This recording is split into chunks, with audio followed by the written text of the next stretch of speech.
Ladies and gentlemen, once again, if you have any additional questions, please hit *1.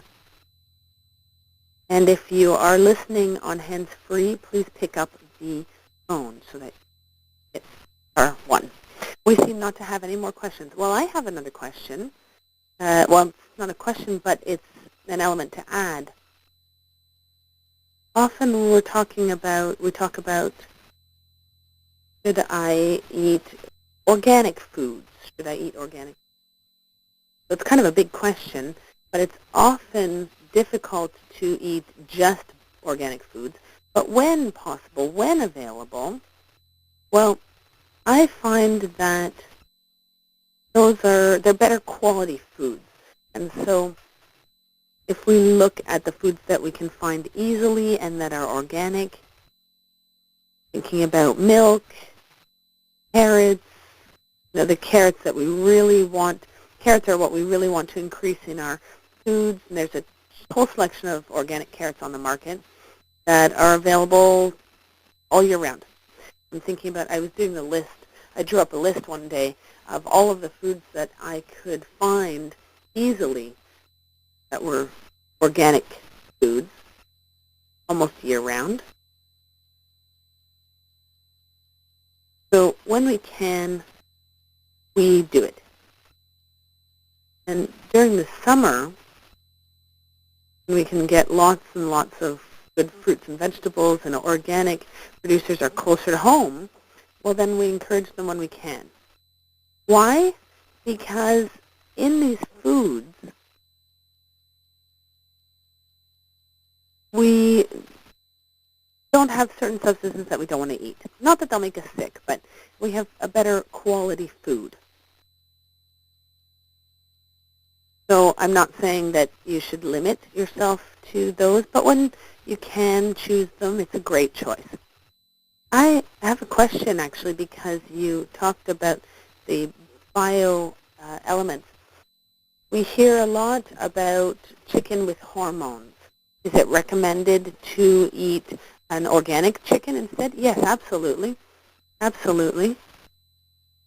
I added that to my list, and it's much more tasty as well, organic chicken. Yes, yes, definitely.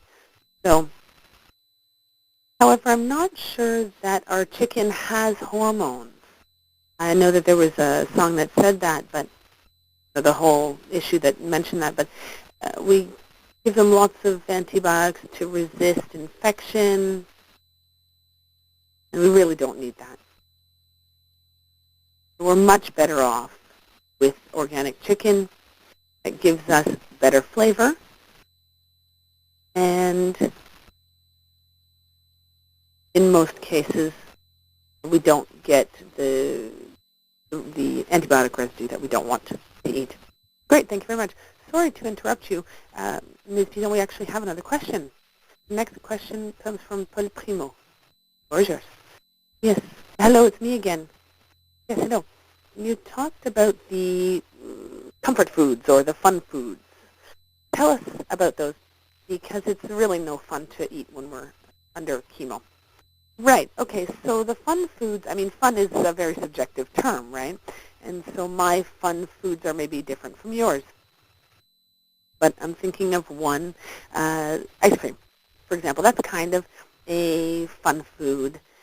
They're not bad when you are on chemo or undergoing chemo, because you can eat them easily. And let's say that we have a slight lactose intolerance, and then we can find another dessert like tofudi or even rice dream, which is a frozen dessert made from rice.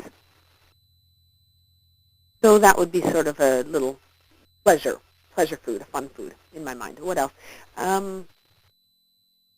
Things that we can chew on, little citrus desserts, for example, and they make us salivate and help things. They can be very pleasurable, very fun. And, we're not at the convent, right? We want to eat foods that are fun to eat, that are pleasant, but never lose sight of the need to eat well. And chocolate? Oh, yes, chocolate. Yes, yes, yes. Chocolate is one of those fun foods, for sure, in small quantities, absolutely. But I would say, I mean, the fun foods that I prioritized, I did put them in fourth place, right? They shouldn't prevent you from eating other foods. It's kind of like the little reward that you give yourself. And that's how I would see the pleasure food or the fun food. So you maintain them and eat them, but you have to eat other things before. And I would recommend the book that I discovered from Guy Saint-Jean. Who's the author? Well, they're British. José Van Mille, and the physician, radiation therapist, is Christine Archie Mackenzie. It's a book edited in Quebec by Guy Saint-Jean, and I found it really easily at the bookstore. Do you have the ISBN number? Let me see. I'll find it, the ISBN number. Oh, it's a long number. Okay.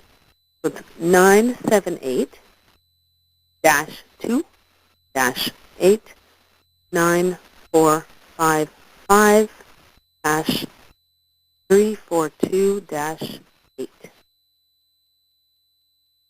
Okay?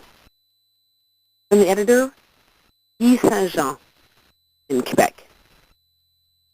And I guarantee that if you just look at it, you're going to have lots of fun.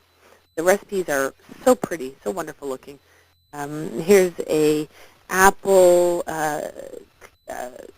cinnamon mix. It looks absolutely delicious. So I would put this on your list of fun foods. Great, thank you very much. So I would like to thank all of the public. I'd like to thank Ms. Lambert-Lagacé and our interpreter, Ms. Christine Lewis. If you would like to re-listen to the presentation or have your friends listen to it, it will soon be available on YouTube. The next conference calls and question periods will start again in October. Subjects to come are genetic, relapse, lymphedema, infertility, insomnia, and many others. We will send you an evaluation form.